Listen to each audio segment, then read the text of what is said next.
আমাদের এই গল্পটি তিনজন দুষ্ট সিস্টারদের নিয়ে, যারা একটি গির্জায় বসবাস করত। একদিন সেই গির্জায় বোকা যুবক ছেলের আগমন ঘটে। সেই দুষ্ট সিস্টারগুলো তাদের খুশি করার জন্য বোকা ছেলের সাথে যা যা করে তা দেখলে আপনার চোখ কপালে উঠবে। তাহলে কি মনে হয়, ছেলেটি পারবে সেই দুষ্ট সিস্টারগুলোর ফাঁদ থেকে নিজেকে বাঁচাতে, নাকি তার সাথে ঘটে যাবে আরো ভয়াবহ কিছু? জানতে হলে চোখ রাখুন আমাদের সম্পূর্ণ ভিডিও জুড়ে। গল্পের শুরুতেই আমরা সিস্টার ফার্নান্ডাকে দেখি, যিনি তার গাধাটিকে নিয়ে জঙ্গল থেকে গির্জার দিকে আসছিল। রাস্তার মাঝে সেভেন নামের আরেক সিস্টারের সাথে তার দেখা হয়ে যায়।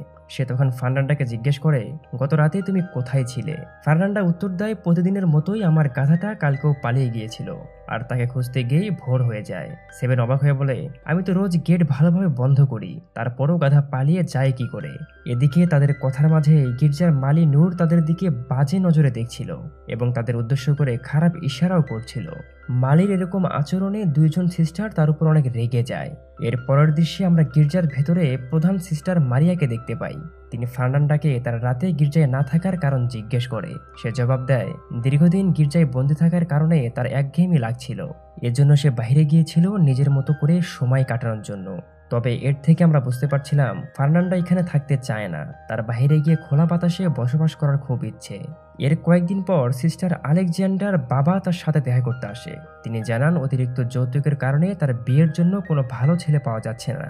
আলেকজান্ড্রা বলে গির্জায় কম টাকা দান করলে বেঁচে যাওয়া টাকা যৌতুকের জন্য ব্যবহার করা যেতে পারে, কিন্তু এদিকে তার বাবা সেটা মানতে নারাজ। এর ফলে আলেকজান্ড্রা ভীষণ কষ্ট পায়। তবে এর মাঝে আমরা বুঝতে পারছিলাম আলেকজান্ড্রা গির্জার চার দেয়ালে বন্দী না থেকে বিয়ে করে নিজের মতো করে বাঁচতে চায়। এর পরের দিন সকালবেলায় তিন সিস্টার একে অপরের সাথে নিজেদের দুঃখের কথাগুলো বলছিল। ঠিক সেই সময় মালি নূর আবারও তাদের দিকে অদ্ভুতভাবে তাকিয়েছিল। এতে তারা ভীষণ রেগে গিয়ে তাকে মারধর করে। এরপর গির্জার ফাদার তোমাসও যখন সিস্টারদের তৈরি করা পোশাক বাজারে নিয়ে যাচ্ছিল, রাস্তার মাঝে লুরের সাথে তার দেখা হয়। লুর তখন তার উপর হওয়া অত্যাচারের কথা ফাদারকে জানায়। ফাদার তখন তাকে আশ্বাস দিয়ে বলে, আমি তাদের বুঝিয়ে বলবো, এরপর থেকে তারা তোমার সাথে ভালো ব্যবহার করবে। কিন্তু মালি ভালো করে জানতো এই তিনজন সিস্টার কতটা খারাপ, এজন্য সে ফাদারকে শেষবারের মতো জানিয়ে গির্জা ছেড়ে চলে যায়। এর পরের দৃশ্যে আমরা গির্জা থেকে দূরে লর্ড ব্রুনো নামের এক জমিদারের বাড়ি দেখতে পাচ্ছিলাম। ব্রুনো তার স্ত্রী ফ্রান্সিসের সাথে রাতের খাবার খাওয়ার সময় গল্প করছিল, কিন্তু আমরা খেয়াল করি ফ্রান্সিকার মনোযোগ ছিল তাদের কাজের লোক মাসেটের দিকে। আসলে মাসেট ও ফ্রান্সিকা একে অপরকে ভালোবাসত। রাতে তারা দুইজন যখন সময় কাটাচ্ছিল, হঠাৎ ব্রুনোর আসার শব্দ শোনা যাচ্ছিল। ভয়ে তখন ম্যাসেট জানালা দিয়ে পালানোর চেষ্টা করে, তবে এদিকে ব্রুনো তাকে দেখে ফেললেও অন্ধকারের কারণে চিনতে পারেনি। এর জন্য সে মাসেটের সামান্য চুল কেটে নেয়, যাতে করে পরে বুঝতে পারে কে তার এত বড় সর্বনাশ করেছে।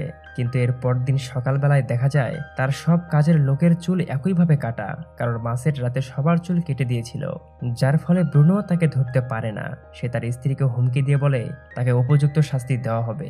আসলে এদিকে মাসেট দেখতে বোকাশোকা হলেও সে খুব বুদ্ধিমান ছিল। এরপর কয়েকদিন পার হয়ে গেলে ফ্রান্সিকা আর মাসেট আবারও দেখা করে, কিন্তু এবার ব্রুনো তাদের দূর থেকে লুকিয়ে দেখে। বিপদ আগিয়ে বুঝতে পেরে মাসেট সেখান থেকে পালিয়ে জঙ্গলের দিকে চলে যায়। পালানোর সময় রাস্তার মাঝে তার ফাদার তোমাসের সাথে দেখা হয়। তখন সে হঠাৎ গর্তের ভিতরে পড়ে তার গাড়িটা উল্টে গিয়েছিল। মাসেট তখন ফাদারকে সাহায্য করে। ফাদার খুশি হয়ে তার ব্যাপারে জিজ্ঞেস করে। মাসেট তাকে জানায় তার পৃথিবীতে কেউ নেই, এমনকি তার থাকার জায়গাটুকুও নেই। ফাদার তখন মাসেটকে ভালো ছেলে ভেবে গির্জায় নিয়ে আসে। এরপর থেকে তাকে মালির কাজে নিযুক্ত করেন। তবে এদিকে ফাদার তখন মাসেটকে বোবা ও বধির সাজানোর অভিনয় করতে বলে, কারণ এখানকার সিস্টাররা যে পরিমাণ খারাপ সে সুস্থ জানলে তার উপরও অত্যাচার করবে। এর পরদিন ফাদার মাসেটকে প্রধান সিস্টার মারিয়ার সাথে পরিচয় করিয়ে দেয়। তবে এদিকে ফার্নান্ডা সহ অন্য সিস্টাররা মাসেট এখানে আছে সে কথা জানতো না। এর জন্য ফার্নান্ডা মাসেটকে দেখা মাত্র তাকে মারতে আসে, কিন্তু সিস্টার মারিয়া এসে তাকে থামায় এবং সে তাকে বলে সে বোবা এবং বধির, তার সাথে কোনো খারাপ আচরণ করা যাবে না। এর কয়েকদিন পর সিস্টার আলেকজান্ডার যখন কাপড় সেলাই করছিল, এমন সময় হঠাৎ তার মেশিনের ফ্রেমটি ভেঙে যায়। সে তখন তার ঠিক করাতে মাসেটের কাছে গেল। সে ভালো করে জানতো মাসেট শুনতে বা বলতে পারে না, এজন্য সে তার কাছে গিয়ে নিজের মনের সব কষ্টের কথাগুলো তাকে জানায়। সে তাকে বলে এই বন্দি দশা থেকে মুক্তি সে চায়, তার অনেক ইচ্ছে বাইরে গিয়ে সবার সাথে মিশবে। সে একটা মেয়ের আরও কিছু চাহিদা আছে, সে ওসবও পূরণ করতে চায়। এরপর সে রাতের বেলায় ফার্নান্ডার বান্ধবী মার্তা তাদের সাথে দেখা করতে আসে। সবাই যখন বসে গল্প করছিল, মার্তা তখন ছেলেদের সম্পর্কে নানা রকম কথা তাদের বলছিল, যে বিশেষ একটি ওষুধ দিয়ে নিজের রূপ বাড়ানো যায়, এতে করে ছেলেরা তোমাদের প্রতি আকর্ষিত হবে। এসব শুনে সবার মনে খারাপ চিন্তা আসতে শুরু করে। পরদিন আলেকজান্ডার নিজের ইচ্ছে পূরণ করার জন্য মাসেটের কাছে যায়। মাসেট যখন বাগানে কাজ করছিল, সে মাসেটের জন্য একটি রুমাল বানিয়ে এনেছিল। রুমাল দেওয়ার ছলে সে মাসেটের কাছে আসার চেষ্টা করে। মাসেট নিজেও তখন নিজেকে নিয়ন্ত্রণ করতে পারে না। তারা কিছু করতেই যাবে, হঠাৎ গির্জায় ঘন্টা বেজে ওঠে। এতে আলেকজান্ডার ভয় পেয়ে সেখান থেকে চলে যায়। পরের দৃশ্যে আমরা দেখতে পারি সেভেন আর ফার্নান্ডা যখন কাজ করছিল, এমন সময় সেখানে আলেকজান্ডার আসে। তবে এখানে সে অনেক খুশি ছিল। ফার্নান্ডো অবাক হয়ে তাকে জিজ্ঞেস করে, তুমি এখানে কি করছো, আর তোমার কাপড়গুলো এত ময়লা কেন? আলেকজান্ডার বলে, আমি নতুন মাসেটকে একটু কাজে সাহায্য করছিলাম। তবে ওর কথা শুনে সেভেন আর ফার্নান্ডা কিছুই বিশ্বাস করতে পারে না, কারণ আলেকজান্ডার সাধারণত কোনো কাজ করতে চায় না। ফার্নান্ডা তখন টের পেয়ে যায় আলেকজান্ডার নিশ্চয়ই কিছু লুকাচ্ছে। এরপর আমরা দেখতে পাই ফার্নান্ডা আর মার্তা জঙ্গলের দিকে যাচ্ছিল। তারা একটা বিশেষ গাছের মূল তুলে সেটা ফুটিয়ে এক ধরনের তরল তৈরি করবে। এরপর মার্তা সেই তরল থেকে 2 ফোঁটা ফার্নান্ডার চোখে দেয় এবং তার আঙ্গুল হালকা একটু কেটে সেটা ফার্নান্ডার গালে মেখে দেয়। তাদের ধারণা এতে পুরুষরা তাদের প্রতি আকৃষ্ট হবে। এরপর তারা মাসেটের ঘরে যায়, যেখানে ফার্নান্ডা তাকে ছুরি দেখিয়ে ভয় দেখায় এবং দুইজন মিলে চেষ্টা করে মাসেটকে তাদের প্রতি আকৃষ্ট করতে। মাসেট প্রথমে হতবাক হয়ে যায়, সে বোঝে না কি হচ্ছে। ধীরে ধীরে এসে নিজেকে ধরে রাখতে পারে না এবং এরপর তারা তিনজন একসাথে রাত কাটায়। পরদিন সকালে ফার্নান্ডা ও মার্তা বাইরে চলে আসে, আর এদিকে সেই সাথে মাসেট গোপনে আলেকজান্ডারের সাথে দেখা করতে তার ঘরে যায়।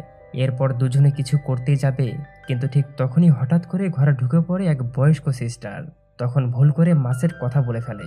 আলেকজান্ডার তখন নিজেকে সামনের সিস্টারকে সাহায্য করতে শুরু করে, আর মাসেট চুপচাপ বিছানার নিচে লুকিয়ে পড়ে।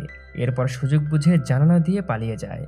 এর পরদিন আলেকজান্ডার এসে মাসেটকে জিজ্ঞেস করে সে কেন মিথ্যা কথা বলেছে। সে বোকা ও বধির কিন্তু নয়। মাসেট কিছু বলতেই যাবে, ঠিক তখনই জেনেভার পায়ের শব্দ পাওয়া যায়। আলেকজান্ডার তাড়াতাড়ি এক কোণে লুকিয়ে পড়ে, আর মাসেট ঘুমানোর জন্য ভান করে থাকে। সেভেন মাসেটের কাছে এসে অদ্ভুত সব আচরণ করতে থাকে। তবে এদিকে ঠিক তখনই ফার্নান্ডার সেখানে এসে পড়ে। এর জন্য জেনেভাও তখন লুকিয়ে পড়ে, তবে সেখানে আলেকজান্ডার আগে থেকেই লুকিয়েছিল। হঠাৎ তারা একে অপরকে দেখিয়ে দুজনই অবাক হয়ে যায়। এদিকে ফার্নান্ডা ঘরে ঢুকে পড়ে এবং মাসেটকে ভয় দেখিয়ে বন্দি করে এবং চোখে কাপড় বেঁধে জঙ্গলের দিকে নিয়ে যায়। অন্যদিকে আলেকজান্ডার আর জেভেন চুপি তাদের পিছু নেয়। জঙ্গলের গভীরে পৌঁছালে রাত নেমে আসে। সেখানে দেখা যায় আগুন জ্বলছে আর কয়েকজন মেয়ে নাচতেছে। পাশেই মাসেট বাধা অবস্থায় পড়েছিল। ফার্নান্ডা আর মার্তা তাকে বন্দি দেওয়ার জন্য তৈরি করেছিল। মাসেট ভয়ে কেঁপে উঠে বলে, আমাকে ছেড়ে দাও। তখন তারাও বুঝতে পারে আসলে মাসেট বধির বা বোবা নয়। ঠিক তখনই সেখানে আলেকজান্ডার এসে পড়ে, ছুরি দেখিয়ে মাসেটকে বাঁচিয়ে নেয়। এরপর তারা সোজা গির্জার দিকে ছুটে যায়। আলেকজান্ডার তখন সবাইকে ফার্নান্ডার ভয়ঙ্কর মানুষ বলি দেওয়ার বিষয়টি জানিয়ে দেয়। তার এই চিৎকারে ফাদার বেরিয়ে আসেন। এদিকে ইতিমধ্যেই সবাই এখানে উপস্থিত ছিল। তখন সেভেন বলে, আলেকজান্ডার ফার্নান্ডা এই দুইজন মালি ছেলেটার সঙ্গে গোপনে খারাপ কিছু করতে চাইছিল। সবকিছু শুনে ফাদার অবশেষে পুরো ঘটনাটা বুঝতে পারে। পরদিন তিনি একে একে সবার বিচার করতে শুরু করেন। মাসেটকে আবারও লর্ড ব্রুনোর হাতে তুলে দেওয়া হয়। অন্যদিকে লর্ড ব্রুনো মাসেটকে জেলে বন্দি করে রেখেছিল।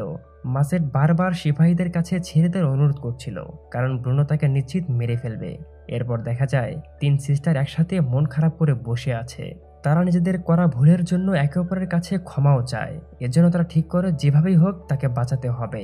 এমন সময় দেখা যায় একটা জ্বলন্ত মোমবাতি নিয়ে কচ্ছপ সেখানে চলে আসে। সিপাহীরা বিষয়টি দেখার জন্য কচ্ছপের পিছনে যায়। আসলে এই কচ্ছপটি ছিল 3 সিস্টারের ফাঁদ। সেই সুযোগে তারা মাসেটকে জেলের ভেতর থেকে বের করে আনে। এরপর তার জায়গায় একটি পুতুল রেখে দেয়। পরবর্তীতে মাসেটকে সিস্টারদের পোশাক পরিয়ে জঙ্গলের দিকে পালিয়ে যায়। তবে এখন আপনাদের কি মনে হয়, সিস্টারগুলো জঙ্গলে মাসেটের সাথে কি করবে? আর হ্যাঁ, আপনি যদি মাসেটের জায়গায় থাকতেন তাহলে আপনি কি করতেন? অবশ্যই কমেন্ট করে সবাইকে জানিয়ে দিবেন। আর ঠিক এখানেই শেষ হয়ে যায় আমাদের আজকের গল্প। তবে হয়তো এর দ্বিতীয় পার্ট আসবে। দেখতে চাইলে অবশ্যই কমেন্ট করে জানাবেন কেমন লাগলো আমাদের আজকের মুভি দ্য লিটল আওয়ার্স। তবে দেখা হচ্ছে আমাদের পরবর্তী ভিডিওতে। ততদিন সবাই ভালো থাকবেন।